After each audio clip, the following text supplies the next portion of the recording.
Assalamualaikum warahmatullahi wabarakatuh.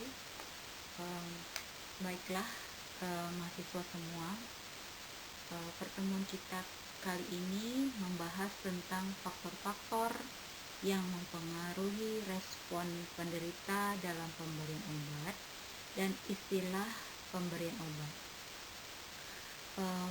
Pada pertemuan ini mudah-mudahan mahasiswa dalam keadaan sehat, fit, segar dan bugar dalam pertemuan kali ini, sehingga bisa menyimak materi ini dengan baik dan bisa memahaminya secara keseluruhan.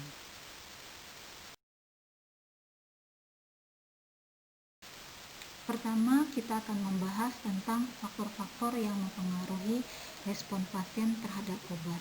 Faktor pertama adalah kondisi fisiologik. Apa saja yang mempengaruhi kondisi fisiologik?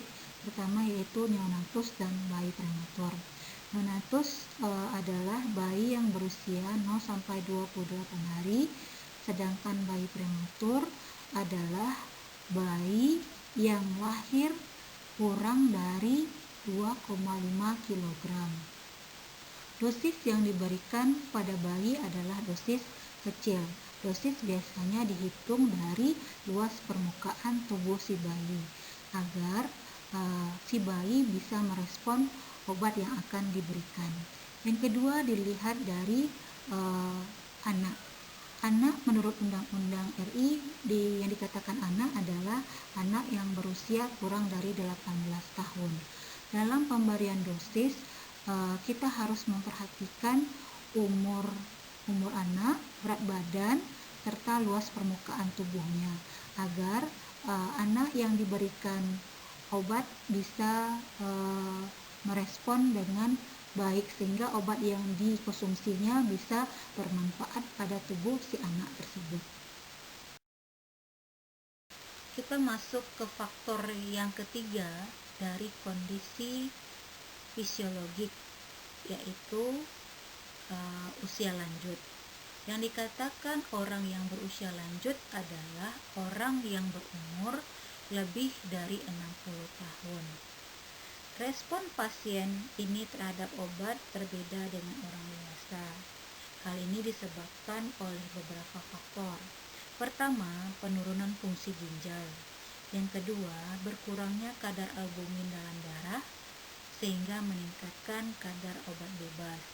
Yang ketiga, perubahan faktor-faktor farmakodinamik seperti meningkatnya sensitivitas reseptor terutama di otak. Yang keempat, mulai timbulnya penyakit karena daya tahan tubuh yang mulai berkurang.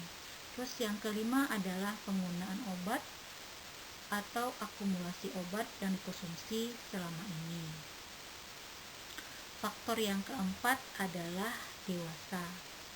Orang yang dikatakan dewasa adalah orang yang berumur 18 tahun sampai 60 tahun. Respon pasien ini terhadap obat sangat baik, tetapi tetap kita harus memperhatikan kondisi pasien serta golongan obat yang dikonsumsi dan sediaan obat yang akan dikonsumsinya, supaya respon obat terhadap tubuhnya bisa berdampak aman dan bermanfaat bagi orang dewasa tersebut. Masuk ke faktor yang kedua, yaitu kondisi patologik. Apa saja yang mempengaruhi kondisi patologik? Yang pertama adalah penyakit saluran cerna. Orang yang memiliki penyakit saluran cerna dapat mengurangi kecepatan dan jumlah obat yang diabsorpsi atau yang diserap pada orang yang diberikan secara oral. Ini terjadi melalui perlambatan pengosongan lambung, percepatan waktu transit dalam saluran cerna, dan terjadinya malabsorpsi atau gangguan penyerapan obat di dalam saluran cerna, serta adanya gangguan metabolisme saluran cerna. Yang kedua adalah penyakit kardiovaskuler. Orang yang memiliki penyakit kardiovaskuler ini akan mengurangi distribusi obat dan gangguan aliran darah ke hepar dan ke ginjal, sehingga kadar obat di dalam darah menjadi tinggi dan dapat menimbulkan efek yang berlebihan atau adanya toksik atau racun di dalam darah. Masuk kepada kondisi patologik yang ketiga, yaitu penyakit hati. Pasien yang mengalami penyakit hati ini mengurangi metabolisme obat di hati dan sintesis protein dalam plasma darah, sehingga meningkatkan kadar obat bebas di dalam darah yang dapat menimbulkan respon yang berlebihan atau efek toksik. Yang keempat adalah penyakit ginjal. Orang yang memiliki penyakit ginjal ini akan mengurangi ekskresi obat di ginjal dan mengurangi ikatan protein plasma darah, sehingga meningkatkan kadar obat bebas di dalam darah yang dapat menimbulkan respon yang berlebihan atau efek toksik atau efek racun di dalam darah. Yang ketiga yaitu faktor genetik. Faktor genetik yang dimaksud di sini adalah di mana pasien mempunyai penyakit atau kelainan-kelainan bawaan, di mana pasien tersebut susah dalam merespon obat tertentu yang diberikan oleh dokter. Faktor yang keempat yaitu faktor-faktor lainnya. Yang pertama yaitu interaksi obat. Interaksi obat di sini adalah perubahan aksi atau efek samping yang disebabkan oleh pemberian obat yang bersamaan dengan makanan, minuman, atau obat yang lainnya. Yang kedua adalah toleransi. Toleransi yang pertama di sini adalah toleransi farmakokinetik. Toleransi farmakokinetik adalah perubahan distribusi atau metabolisme suatu obat setelah pemberian diberikan secara berulang, yang membuat dosis yang diberikan menghasilkan kadar dalam darah semakin berkurang dibandingkan dengan dosis yang sama pada pemberian pertama kali. Yang kedua adalah toleransi farmakodinamik.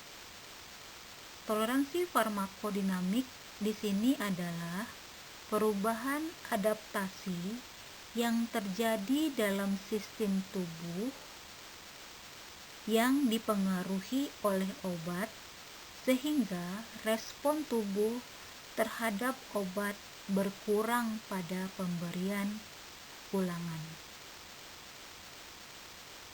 Yang ketiga adalah toleransi takifilaksis. Toleransi takifilaksis adalah perubahan yang terjadi dengan cepat setelah pemberian dosis obat. Faktor yang lainnya ketiga adalah bioavailabilitas. Bioavailabilitas adalah jumlah obat yang terabsorpsi ke sirkulasi sistem darah sistemik. Yang keempat adalah efek placebo. Efek placebo di sini maksudnya adalah kepercayaan pasien dengan dokter. Yang kelima adalah pengaruh lingkungan. Pengaruh lingkungan di sini dimaksudkan adanya dukungan keluarga, pasiennya tidak ada tekanan atau stres, terus pencahayaan di rumahnya bagus, rumahnya bersih, sehingga mempermudah si pasien dalam merespon suatu obat, sehingga obat yang dikonsumsi tersebut bermanfaat terhadap tubuhnya dan pasien bisa sembuh dari suatu penyakit. Ke topik yang kedua, yaitu cara pemberian obat. Cara pemberian obat ada beberapa cara. Pertama, tepat pasien. Yang dimaksud dengan tepat pasien, jika kita memberikan obat ke pasien, kita harus memastikan dulu nama, umur, dan jenis kelaminnya agar kita tidak salah dalam pemberian obat. Yang kedua adalah tepat obat. Tepat obat yang dimaksud di sini adalah jika kita memberikan obat ke pasien, kita harus memastikan dulu apakah obat yang kita akan berikan itu sama dengan yang sudah diresepkan dokter. Yang ketiga adalah tepat waktu. Tepat waktu yang dimaksud di sini adalah jika kita memberikan obat ke pasien, kita harus memastikan bahwa obat yang kita berikan sudah sesuai dengan order dokter. Contohnya adalah apakah diberikan setiap sekali 6 jam atau sekali dalam 8 jam. Terus tepat dosis. Yang dimaksud dengan tepat dosis di sini adalah jika kita memberikan obat kepada pasien, kita harus memastikan apakah dosis yang kita berikan sesuai dengan resep dokter. Contohnya, apakah dia diberikan sebanyak 3 kali 1 dalam 1 hari, atau kita berikan dengan takaran 200 mg atau 500 mg. Yang kelima yaitu tepat rute. Maksudnya tepat rute di sini adalah kita harus memastikan apakah obat yang akan kita berikan itu apakah secara oral, sublingual, ataukah secara intravena atau secara intramuskuler. Yang keenam yaitu tepat dokumentasi. Maksudnya di sini adalah kita harus mencatat apapun yang sudah kita berikan kepada pasien, terutama mulai dari obat, dosis obat. Kita harus mencatatnya di tempat berkas rekam medis pasien tersebut. Kita masuk pada topik yang berikutnya, yaitu tentang istilah-istilah dalam pemberian obat. Istilah dalam pemberian obat ini dilihat dari tempat pemberiannya. Di sini Anda bisa membaca dan mempelajari istilah-istilah tersebut.